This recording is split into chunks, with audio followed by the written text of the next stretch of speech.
ప్రభు అయిన యేసుక్రీస్తు నామములో మీకు సమాధానం కలుగునుగాక. షలోం. ఈ ఉదయకాల సమయం కొరకు కీర్తనలు 3వ అధ్యాయము 5వ వచనము.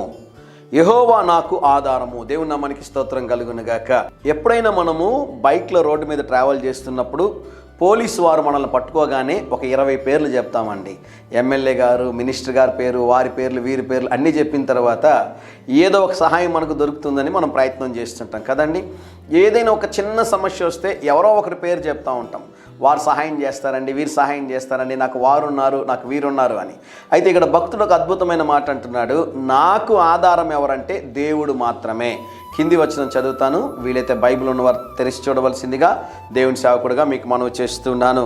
కావున నేను పండుకొని నిద్రపోయి మేలుకొందును. ఏం ఆశ్చర్యం ఉంది ఈ వాక్యంలో? కావున నేను పండుకొని నిద్రపోయి మేలుకొందును అంటున్నాడు. చాలా సింపుల్ మాట కదండి. అయితే వీలైతే నన్ను చూడడానికి ప్రయత్నం చేయండి. ఇజ్రాయేల్ దేశంలో రాత్రి పడుకుంటే ఉదయం ఎవరు నిద్రలేస్తారో ఎవరికి తెలియదండి. ఎప్పుడు బాంబు పడుతుందో ఎవరికి తెలియదు. ఎప్పుడు ఏ బ్లాస్ట్ జరుగుతుందో ఎవరికి తెలియదు. ఎప్పుడు ఏ విపత్తు వస్తుందో ఎవరికి తెలియదండి. కనుక వారి జీవితాలు ఎంత క్షణికమైనటువంటివంటే రాత్రుల్లో పడుకునేటప్పుడు వారు ఏం ప్రార్థన చేస్తారంటే, తండ్రి నీ చేతికి మా ఆత్మలు అప్పగిస్తూ ఉన్నాం. ఉదయం నిద్రలేస్తామో లేదో తెలియదు, ఏ సమస్య వస్తుందో మాకు తెలియదు, ఏ ఇబ్బంది కలుగుతుందో మాకు తెలియదు. మీరు మాకు ఆధారమై ఉన్నారు కనుక మాకు సహాయం చేయండి. మీకు మరొక మాట చెప్పమంటారా? ఉదయము నిద్ర లేకుండా నిద్రలోనే మరణించేటటువంటి వారు ప్రతిరోజు కూడా 4000 మంది ఉన్నారంటండి. రాత్రి సంతోషంగా నిద్రపోయినటువంటి వారు ఉదయం నిద్ర లేయడం లేదు.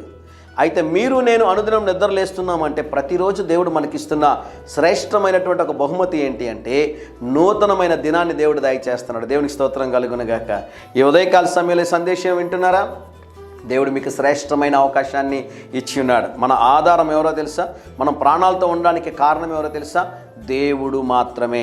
ధైర్యంగా ఈ దినాన్ని ఎదుర్కోండి. దేవుని సన్నిధి మీకు తోడుగా వచ్చునుగాక. ప్రియ పరలోకపు తండ్రి, మీరు మా ఆధారమై ఉన్నారు ప్రభువా. మా ప్రాణములు, మా ఆత్మలు నాయన నీ వశమై ఉన్నవి ప్రభువా.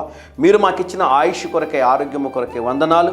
మా ప్రియులందరితో ఈరోజు నాయన మీరు తోడుగా ఉండి వారు తలపెట్టు ప్రతి కార్యములో ప్రభువా వారికి జయమును అనుగ్రహించమని యేసు నామములో ప్రార్థిస్తున్నాము తండ్రి. Amen, amen.